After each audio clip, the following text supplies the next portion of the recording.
Guys, welcome to India Today. I have to ask you a question, Janhvi, you and Varun, both of you. You know, if I take you back to Student of the Year, and if I take you back to Dhadak, I want to ask you, how has your definition of success changed over the years? Now we are sitting at Bawaal. I remember when you were chatting with people at that point in time when you were just new, you had your first film out. Success must have meant a certain thing. Now, has it changed or is it does mean the same, Janhvi? I think success means people's love to me. And I guess there are different ways to quantify that. For some people, evidence for that is numbers. For some people, it's awards. For some people, it's just a feeling. But I think doing work that lasts beyond your career and beyond your lifetime is how I would quantify success. You mentioned numbers, and I know Varun has a pulse on numbers, and He's it's the just been king of something. numbers. He is. He loves numbers. I mean, we don't need an IMDb. We have a Varun Dhawan who can throw those at them. But Varun, what is your take? How has the definition changed? I think it's become simpler now. I think the instant reaction you get from an audience, good, bad, I think that's all I want to quantify it at. Because the deeper you go into it and you're like, but maybe either it worked, but it worked there. I mean, in a way, every film will find some audience somewhere because people will watch it somewhere today, right? With films being available on OTT, films being available all over now. Mediums are becoming more and more.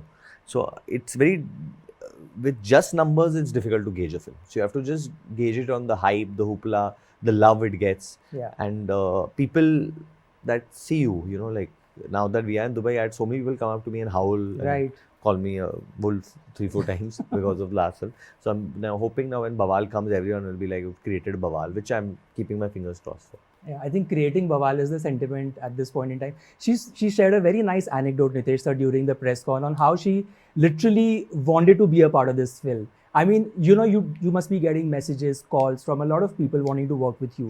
You are definitely on the bucket list of a lot of people. But tell me, how did Janhvi crack it? Besides the fact that obviously she is good at her craft and she must have proved her mettle, is the reason why you chose her and the character that she is playing in the film. What was it that cracked for her character? I think Janhvi was the only person I approached for the role, and the only thing which was in between her doing the film and not doing the film was the dates issue, Right. Which she was struggling busy. with.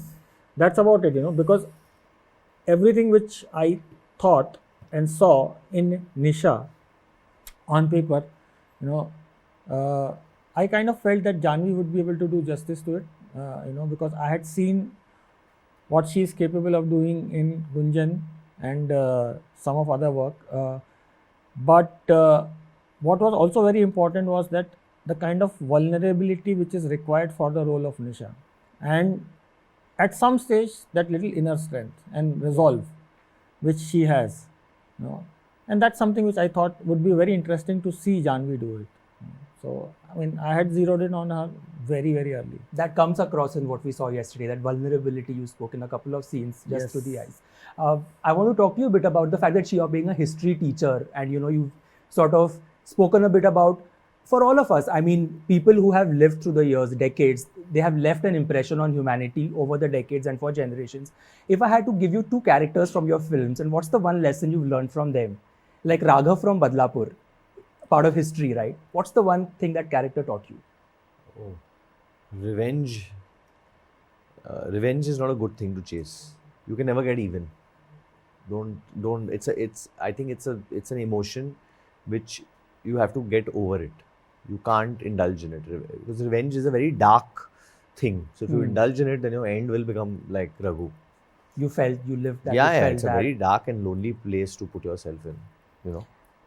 And Dan in October. I mean, that's a completely different graph. I hope that Dan hopefully, found love again, and he's followed his profession, which he did. He became a cook at the end over there, but I hope he found love again, and he's happy. He has a family now, has kids probably. That's a nice thought. Janhvi, for you, Gunjan, just what were your takeaways looking back? Anything that it left you with, that character? That you need to just put your head down and do your work and not think about the other variables. I think Gunjan had a lot of voices and a lot of people telling her why she didn't fit into the mold of what was required, or like in this world, or why she wasn't capable of doing the things that she wanted to do. And she really just diligently, sincerely did the work and worked hard. Yeah. Janhvi, do you also feel like, just looking at the choices you're making right now, like if you look at the past films that you've done, or if I'm talking about the film with Junior NTR that you're doing, so excited for that as well. It's very interesting to see how you are also playing different characters. You know, that whole conversation that it's easy to get a film because of certain factors. You've sort of, rode over that wave. But now you're literally hungry for good work. There's also that fire in your belly that I want to now try and do different things. Do you feel there's a certain point in your career, there was that tipping point where you sort of felt that I really want to go for films that are left and right, and not just, I will do my blockbusters, I'll do my songs, and I'll do all of that. But then I also... But when I should do that also, I want to do all of that. No, I think it was, I think right off the bat, I realized that if something felt like a challenge, I would get very excited. I also don't like being put in a box. And I don't like anyone thinking that whatever I'm doing is predictable or conventional. And in fact, I think that would make me complacent as an actor as well. So it's exciting for me to, if I'm not like nervous or scared the day before shoot about what this character is and how I'm going to go about it, then I like, it's no fun. I think Bawaal is that box to tick then in this category, because it literally sort of is completely off from what we would expect. Nitesh, sir, my final question to you is the fact that we've related to every character that you've brought to life. I mean, these two guys on screen, when we saw them in whatever little, and everybody is deriving their own things, which is interesting because everybody has a take on what turns out in that story. Every story that you've written, every character that you've nuanced comes from a place, perhaps in your personal life. What has Bawaal taught you? What has it taught you as a person? What do you take away from it? Because every film perhaps must have given you something. I think it's not just about me, it's about, we are trapped in too many things which I personally feel are pretty unnecessary. For me, the biggest takeout from Bawaal is, there are times where we feel what other people have is better than what we have. Bawaal is all about finding happiness in what you have. It's as simple as that. And I think both Varun and Janhvi, what they shared with us, that sentiment of finding that child within you, keeping that child alive, of keeping things easy and riding that emotional wave. Congratulations, all the very best. Really, really excited for Bawaal. We need something that is different. And Thank you. Thank so, you. see you guys. Thank you. Thank you.